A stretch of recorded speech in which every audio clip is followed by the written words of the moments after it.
BA तृतीय वर्ष हिंदी साहित्य के प्रथम प्रश्न पत्र में आज हम आधुनिक हिंदी कविता के विकास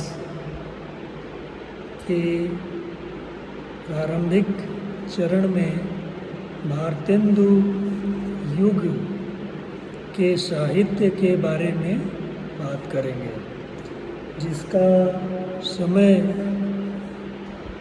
1900 से पीछे 1850 तक का है। यानी 1850 से 1900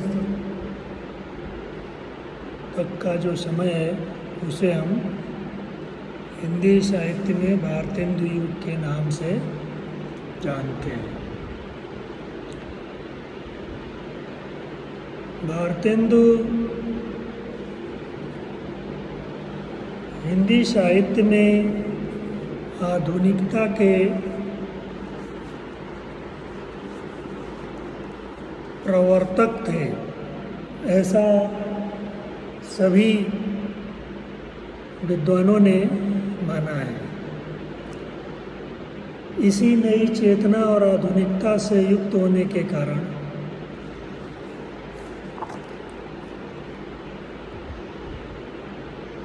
मतलब जो 1857 का विद्रोह था और ये विद्रोह की चेतना आधुनिकरण से आधुनिकता से जुड़ती है। तो ये जो नई चेतना थी वो आधुनिकता से युक्त होकर के हिंदी साहित्य को रीतिबद्धता से मुक्त कराया। लेकिन ध्यान देने वाली बात है कि कौन सी परिस्थितियाँ थी जिनके कारण आधुनिकता का उदय या आधुनिक चेतना का विकास प्रसार हिंदी साहित्य में हुआ और भारतीय समाज में हुआ। तो जैसा मैंने पहले बताया था कि अंग्रेज़ों का वर्चस्व 18वीं सदी के उत्तरार्ध में बढ़ गया। उन्होंने ग्रामीण उद्योग धंधा और जो ग्राम स्वराज्य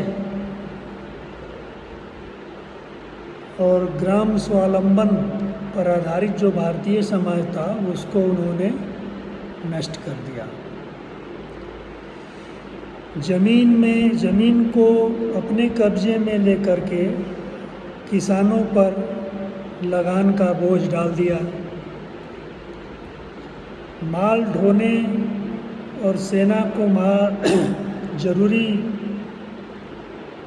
वस्तुओं की सप्लाई के लिए उन्होंने रेल व्यवस्था को दुरुस्त किया, कायम किया। जहाँ वे स्वयं अधिकार नहीं कर पाए वहाँ पहले से देसी नरेशों द्वारा शोषण कर रहे राजाओं से उन्होंने समझौता कर लिया और एक तरह से राजाओं द्वारा जो प्रजा का शोषण हो रहा था उसको उन्होंने समर्थन दिया। इनकी लूट खसोट की जो व्यापार नीति थी उसने भारतीय अर्थव्यवस्था को लगभग चौपट कर दिया, उसको विकसित होने से रोक दिया, जिसका परिणाम ये था 1857 का सिपाही विद्रोह। इसे सिपाही विद्रोह कहना बहुत तार्किक और उचित भी है, क्योंकि यह सेना के अफसरों का नहीं, सिपाहियों का विरोध था। और सिपाही जो थे वो किसानों के बेटे थे, किसान परिवार से आए थे, गरीब परिवार से आए थे। यही कारण है कि किसान ने 1857 के विद्रोह में सैनिकों का खुलकर साथ दिया, हिस्सा लिया। तो ये गैर सैनिक किसानों ने एक तरह से 1857 के विद्रोह की लड़ाई लड़ी, और इसका रूप असांप्रदायिक था। इसमें किसी तरह के हिंदू, मुस्लिम, सिख, ईसाई का भेदभाव नहीं था। और इन लोगों ने अंग्रेज़ों की लुटेरी व्यवस्था को बहुत ही बेहतर ढंग से समझा था।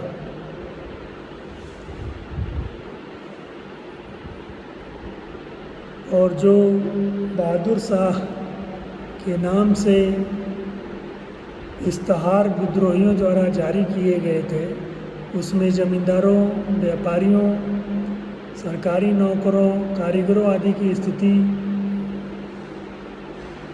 पर अलग अलग बयान दिए गए थे, जिसमें व्यापारियों से कहा गया कि अंग्रेज़ों ने मील, कपड़ा, जहाज़ों में भेजी जाने वाली अन्य वस्तुओं पर कब्जा कर लिया है। एक तरह से केवल मामूली चीज़ों का व्यापार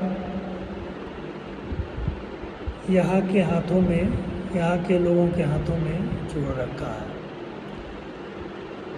लेकिन उस व्यापार पर भी इन्होंने मुनाफा कमाने की बहुत सी तरकीबें निकाल ली थी। उदाहरण के लिए चुंगी तथा नाना प्रकार के टैक्स लगाकर उन्होंने इस छोटे छोटे व्यापारियों को भी एक तरह से दरिद्र बना दिया। भारतेंदु तथा उनके मंडल के लेखकों पर इन स्थितियों का स्पष्ट प्रभाव है।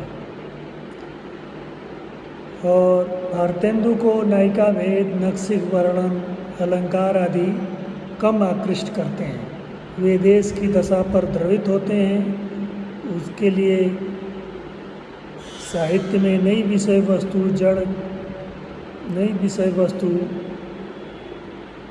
जुड़ गई है। यह नई विषय वस्तु देश प्रेम, जो देश के यथार्थ पर आधारित है। इसमें भाषा, समाज सुधार, पाखंड उद्घाटन बहुत तथा अन्य सामयिक चीज़ें शामिल हैं। किंतु